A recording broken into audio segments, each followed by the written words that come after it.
오늘 본문은 마태복음 9장 9절로 13절까지 말씀을 근거해서 감사는 반드시 축복으로 돌아온다라는 제목으로 말씀을 드리려고 합니다. 오늘 본문은요, 예수님께서 마태라고 하는 사람을 불러서 제자 삼는 이야기입니다.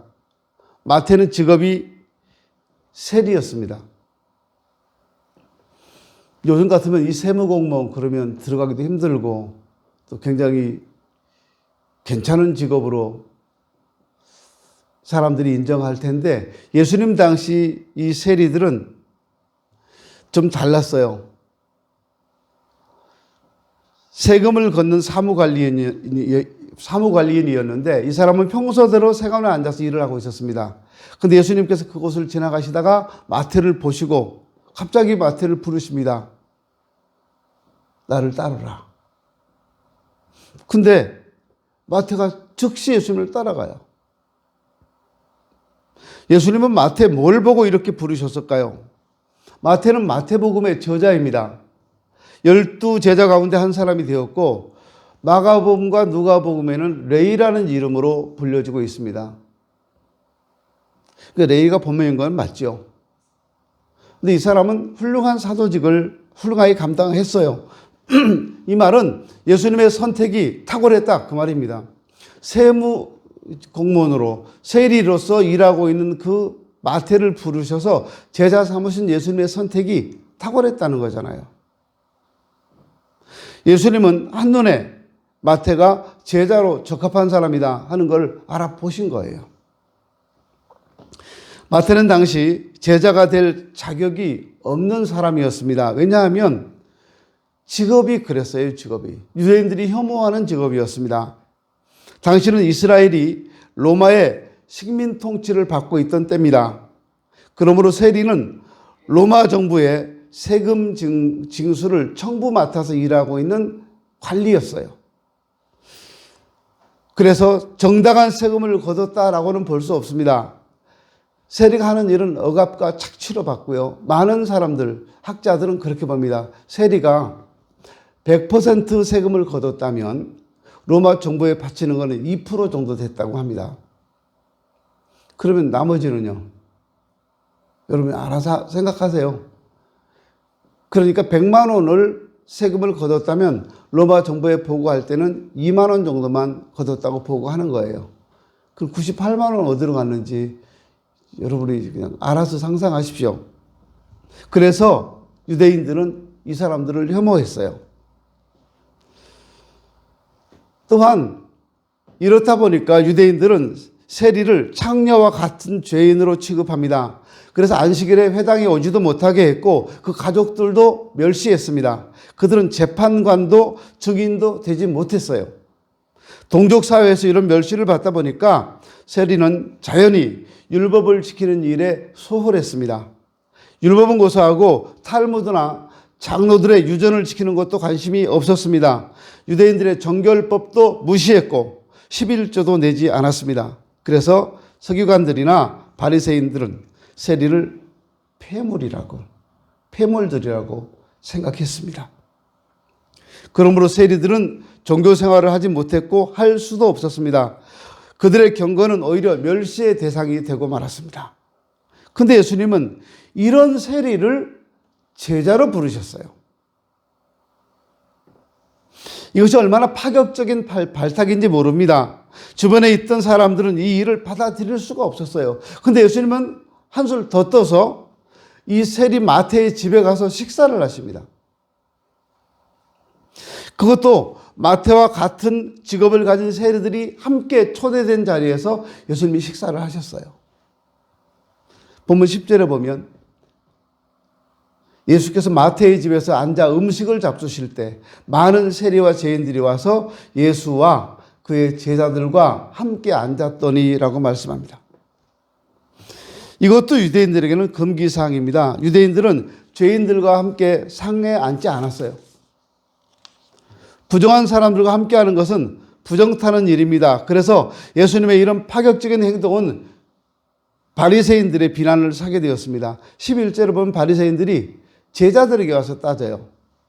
어째서 니네 선생님은 세리와 죄인들과 함께 잡수시느냐라고요. 여기서 우리는 두 부류의 사람들을 볼 수 있습니다. 하나는 분에 넘치는 대우를 받고 기뻐하며 잔치를 벌이고 있는 사람들입니다. 또 하나는 이걸 못마땅하게 여기서 터집 잡고 시비 걸고 있는 바리새인들입니다.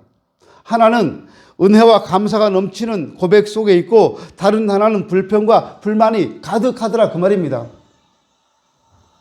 다음 주일은 추수감사주일입니다. 오늘 본문에 등장하는 이 두 부류의 사람들을 보면서 감사의 의미를 되새길 수 있었으면 좋겠습니다. 예수님은 불평하는 바리새인들에게 세리들과 함께하는 이유를 말씀합니다. 건강한 자에게는 의원이 쓸데없고 병든 자에게야 쓸데있다는 겁니다. 다시 말하면 바리새인들은 건강한 사람들입니다. 세리들은 누가 봐도 병든 사람들입니다. 예수님은 병든 자를 돌보기 위해서 오신 의사라는 말이에요.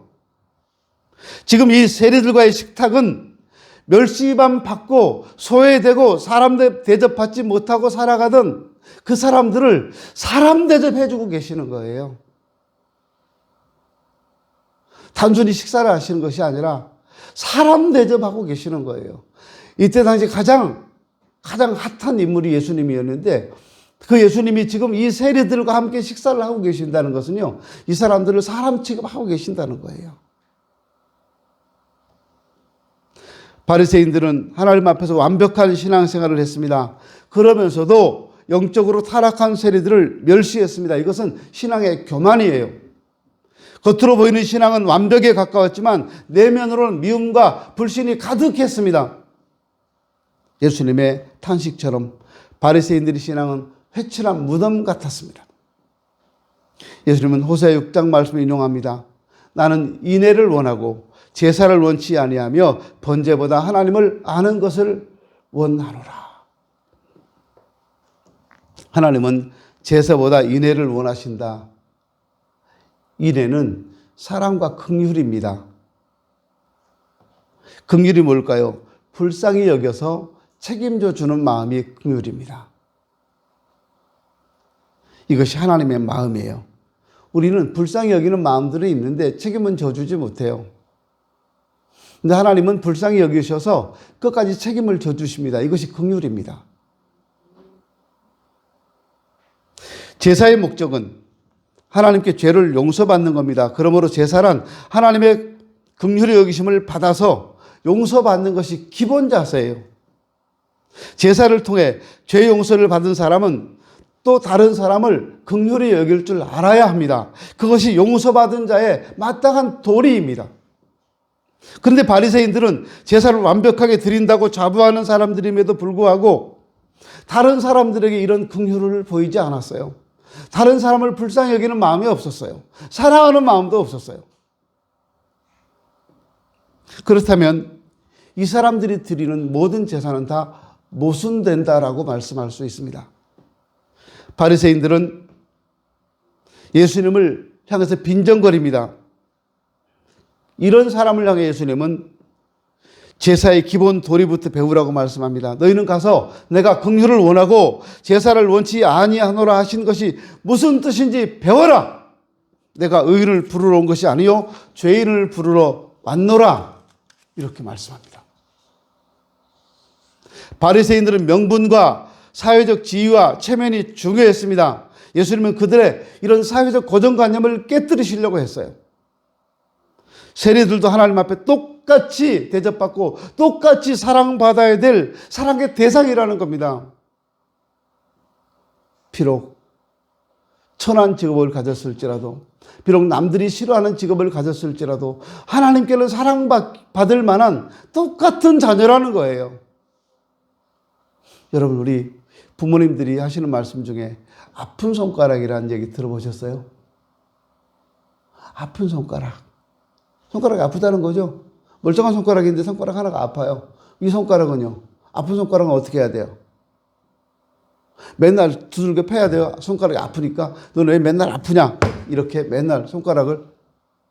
이 아픈 손가락은 치료해 줘야 되고 감싸줘야 되고 싸매주고 보호해줘야 되잖아요. 그래야지 다른 손이나 다른 어떤 물체에 서 부딪히지 않는 거예요. 더 아파지지 않도록 감싸주는 거예요. 자녀들 가운데 아픈 손가락이 있다고 말하잖아요. 쟤는 나한테 아픈 손가락입니다. 잘났다는 말이 아니에요. 그거는요. 다른 자녀보다 뛰어났다는 말도 아니에요. 아픈 손가락은 찌질하고 못났다는 말이에요. 그런데 부모님의 관심과 도움이 필요한 자녀라는 말이에요. 그러니까 더 많이 사랑하고 더 많이 아껴주고 더 많이 보호해 줘야 한다는 거예요. 그게 아픈 손가락이에요. 하는 일마다 안 되고 하는 짓도 왜 그렇게 답답한지. 부모님이 가슴으로 품어야 할 자녀. 그래서 아픈 손가락이라고 하잖아요. 바로 이 세리들이 그런 사람들이었어요. 비록 사람들에게 손가락질을 당하고 욕을 먹고 그럴지라도 하나님께 사랑받을 자격이 있는 사랑의 대상임에는 틀림없는 사람들이었다 그 말이에요. 예수님과 바리새인들 사이의 생각의 차이, 관점의 차이가 너무 컸어요. 가치관의 차이가 너무 컸습니다. 예수님은 한 차원 높은 윤리관을 가지고 계셨습니다. 근데 바리새인들은 자기들의 기준에 예수님을 맞춰 넣으려고 해요. 여기서 문제가 생긴 겁니다. 바리새인들의 문제는 감사가 없다는 겁니다. 그렇기 때문에 사상권 건 터집과 원망과 불평뿐이에요. 이들은 은혜를 깨닫지 못했습니다. 그래서 감사를 모르고 사는 사람들이에요. 너무 당연하게. 자녀들도 그래요. 부모님께 받은 은혜를 감사하지 못하고 너무 당연시 여기는 자녀들이 있어요. 너무 당연해 부모님께 받는 게. 얼마 전에 제가 아는 어떤 집사님이, 다른 교회 집사님입니다. 아들이 중학교 다녀요. 또 딸은 초등학교 다녀요. 근데 이 아이들이 엄마한테 하는 얘기를 듣고서 이분이 마음이 되게 상했어요. 아이들이 학교에서 요즘 인권에 대해 배운답니다. 근데 집에 와서 엄마가 피곤해서 힘들어하고 그러니까 그 아이들이 엄마한테 하는 얘기가, 여러분 잘 들으세요. 여러분 집에도 그럴 수 있고 여러분 자녀들은 그렇지 않겠지만 그럴 수도 있어요. 뭐라고 말하면, 엄마, 자녀들을 위해서 밥 해주는 건 엄마의 기본 도리 아닙니까? 엄마가 해야 될 의무 아니에요? 근데 밥하는 걸 귀찮아하고 힘들어 하십니까? 이거 엄마 의무인데. 이 말을 들으니까요, 이 엄마 아빠가 깜짝 놀랐다는 거예요. 그래서 그 집사님이 하는 얘기가 자기 자녀들, 아들한테, 그래, 좋다. 그건 부모의 의무라고 치자. 니들도 의무를 지켜야지. 엄마는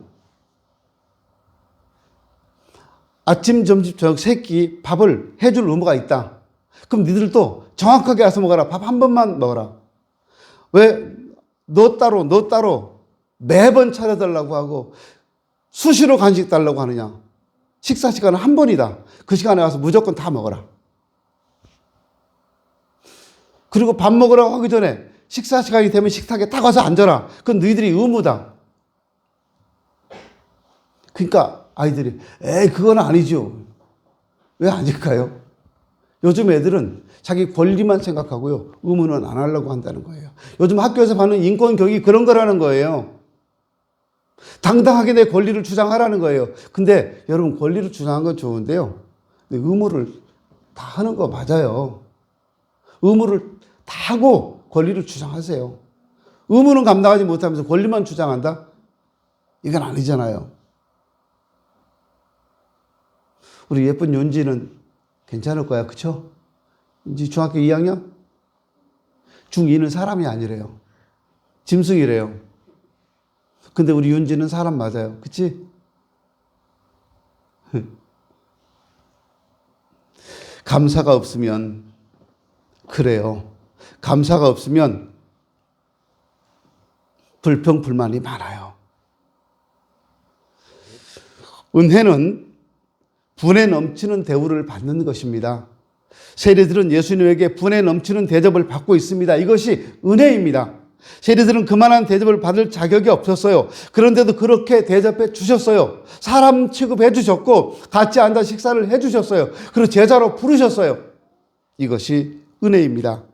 그렇다면 바리새인들에게는 이런 은혜가 없었을까요? 아닙니다. 이들은 세리에 비하면 엄청난 은혜를 누리고 있었습니다. 바리새인들은 온갖 사회적 지위와 종교적 권한을 누리고 있었습니다. 단지 자기들이 누리는 것을 세리들이 따라서 한다는 것이 못마땅했던 거예요. 우리가 누리는 걸 어떻게 니네들이 따라서 할 수 있느냐? 우리가 누리는 걸 니네들이 어떻게 똑같이 할 수 있느냐? 그래서 불만이 있었던 거예요. 못마땅했어요. 우리 모두 다 하나님의 엄청난 은혜를 입고 살아가는 사람들입니다. 은혜 중에 은혜는 예수 그리스도의 십자가의 은혜입니다. 이 은혜로 말미암아 우리는 멸망에서 구원받았습니다. 저 영화로운 천국을 차지하는 구원을 받게 되었습니다. 나 같은 죄인을 살리시고 먹이시는 이 모든 것이 하나님의 은혜입니다. 근데 문제는요, 우리가 이 은혜를 깨닫지 못하고 산다는 거예요. 우리는 은혜를 깨닫고 느끼며 살아야 합니다. 잃어버리고 나면 그제서야 누리던 것들이 은혜인 줄 아는 어리석은 분들이 있어요. 그래도 뒤늦게라도 깨달으면 다행이죠. 끝까지 은혜를 모르는 분들이 있어요. 부모님의 은혜를 어떻게 말로 다 할 수 있겠어요? 제가 나이가 들어가니까요, 부모님이 살아계시다는 게 너무 감사하고요. 그리고 생각만 해도 참 좋아요. 생각만 해도 참 좋아요. 살아계시다는 생각만 해도 든든하고요. 실제로 저희 어머님이 저한테 해줄 수 있는 건 아무것도 없어요. 어머니께서 저를 위해서 돈을 벌어다 주시겠어요? 아니면 어머니가 저를 위해 할 수 있는 게 뭐가 있겠어요? 있네요. 기도해 주시는 거. 근데 어머니가 저를 위해 기도하는 것과 제가 어머니를 위해 기도하는 것과 누가 더 많이 할까요? 전 제가 더 많이 한다고 봐요. 그건 내 입장에서, 아들 입장에서 보니까 그렇고요. 또 뭐 어머님은 하루 종일 하실 수 있겠지요. 뒤늦게라도 그 은혜를 깨달으면 참 좋겠습니다. 은혜에 반응하는 것. 그 은혜를 내가 깨닫고 반응하는 것이 뭔지 아세요? 그것이 감사예요. 부모님의 은혜가 감사하면 그 은혜에 반응을 해야 되는 어떻게 해요? 전화라도 한번 드린다든가, 용돈이라도 한번 보내드린다든가, 요즘 그 연시가 많이 나오던데 감이라도 한 상자 사서 드린다든가. 마태는 예수님의 은혜를 만났습니다. 그 예수님이 자기를 불러주셨습니다. 집에까지 찾아와 주셨습니다. 친구들을 다 불러서 잔치를 하도록 허락해 주셨습니다. 한 상에서 함께 식사를 해 주셨습니다. 바리새인들의 비난에 아랑곳하지 않고 끝까지 사랑해 주셨습니다. 마태는 이런 예수님을 목숨을 다해 모시겠노라고 아마 다짐을 했던 것 같습니다. 아무것도 아닌 나에게 이렇게까지 대우해 주신 분은 처음이었어요. 세리가 된 이후로 나를 사람 대접해 주신 분이 처음이었어요.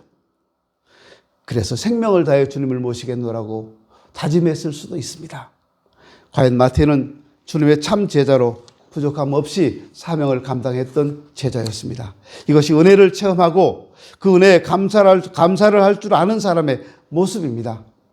감사할 줄 모르는 것은 은혜를 은혜로 깨닫지 못했다는 말이 됩니다. 은혜를 받고 감사할 줄 모르는 것은 은혜를 저버리는 거예요. 은혜를 저버리는 것은 사람의 도리가 아닙니다. 그래서 우리는 배은망덕하다 그러잖아요. 여러분은 하나님의 복과 은혜를 깨닫고 계십니까? 하나님이 내게 베푸신 은혜를 여러분 깨닫고 계신가요? 작년 추수감사절 이후 지금까지 1년 동안 하나님께서 내게 베푸신 은혜가 뭔지 여러분 말로 할 수 있겠어요? 지금 이 자리에서요, 지난 1년 동안 하나님이 내게 베푸신 은혜가 뭔가 한 10가지만 생각해보라, 말해보라. 그러면 10가지를 다 말할 수 있는 분이 몇 분이나 되실까요? 감사요. 자주 해야 감사가 나옵니다. 자주자주 감사해야 깨달아지고요. 자주자주 감사해야 느껴지는 거예요. 그렇지 않으면 못 느껴져요. 부모님과의 관계에서 그래요. 부모님 은혜를 자꾸 감사하면 깨달아져요. 느껴지고요. 부부간에도 그래요. 아내가 감사하고 남편이 감사하고, 그래서 아내한테 감사하는 마음을 늘 가지면 저처럼 아침에 5만 원도 얻고 그래요. 전 늘 감사해요, 아내한테. 그러면 아내한테 고마움을 표시하고 감사를 표시하면 돈 나와요. 좀 그래서 엄청 좋아요. 부부끼리도요, 여러분 감사하십시오. 고맙다는 표현을 자주 하십시오. 당신이 있어서 고맙다. 여러분, 우리 솔직히 우리끼리 툭 터놓고 얘기해 볼까요? 지금 내 아내 아니면, 지금 내 남편 아니면 나를 이만큼 사랑해주고 아껴주고 위해줄 사람이 누가 있겠어요, 이 세상에? 없어요. 없어요. 지금 내 남편이 아니면 나를 이렇게 사랑해 주겠어요? 지금 내 아내가 아니면 나를 이렇게 믿고 따르고 사랑해 주겠어요? 없다니까요. 그런 사람 세상에 없어요. 딴 데 가면 있을 것 같으죠? 없습니다. 그러니까 지금 현재 내 남편이 최고고 내 아내가 최고예요. 그리고 자녀들도 마찬가지예요. 다른 부모님들 보면 자상하고 막 다른 부모님들 보면 굉장히 인자하고, 그 자녀들한테 물어봐라. 자기 자녀한테도 그러시는지 그분들이. 아니야. 지금 내 부모님처럼 자상하고 내 부모님처럼 인자하고 내 부모님처럼 나를 이렇게 알뜰히 챙겨주시는 그런 부모님 세상에 아무도 없어요. 우리 부모님밖에 안 계시는 거예요. 이런 은혜가 느껴져야 합니다. 감사는 은혜의 메아리라고 합니다. 은혜 감사하면, 은혜에 반응하면 이 감사는 다시 은혜가 돼서 되돌아온다는 거예요. 그래서 감사는 은혜의 메아리라고 할 수 있습니다. 지난번에 갑자기 우리 장로님이 생각났어요. 보고 싶은데, 장로님 안 본 지 오래돼서 보고 싶은데 날씨가 그날 꽤나 추웠어요. 저녁 때. 갑자기 보고 싶어서 장로님 집 근처로 제가 가야 되겠다 생각을 해서 제 아내한테 같이 갑시다. 그래서 갔어요. 근데 그냥 얼굴만 보고 오기도 그렇고 집안에 불쑥 차에 들어가기도 그렇고, 그래서 둘이서 그 동네에서 그래도 괜찮은 식당이 하나 있어서 그 식당에서 식사를 같이 하자고 장로님께 제가 전화를 드렸어요. 근데 식사를 하셨대요. 그럼 낭패잖아요. 그래서 제가 장로님께요, 그래도 한 그릇 더 드실 수 있죠? 그러니까 네, 그래요. 그래서 같이 가서 이제 식사를 하시러 갔는데 이 권사님도 오셨어요. 4명이 밥을 먹었어요. 우리 집사람이 밥 산답니다. 그러니까 장로님 한 그릇 더 드십시오. 그 장로님 네, 그리고 오셨는데요, 밥값을 엉뚱한 분이 됐어요. 장로님 안 냈어요. 저도 안 냈어요. 저희 집사람도 안 냈어요. 그 곁다리 끼워오신 분이 됐어요. 이 권사님이 내셨어요. 보고 싶어 하니까 밥이 나오네요. 그 순댓국 진짜 맛있게 먹었어요. 그리고 오면서 감사했어요.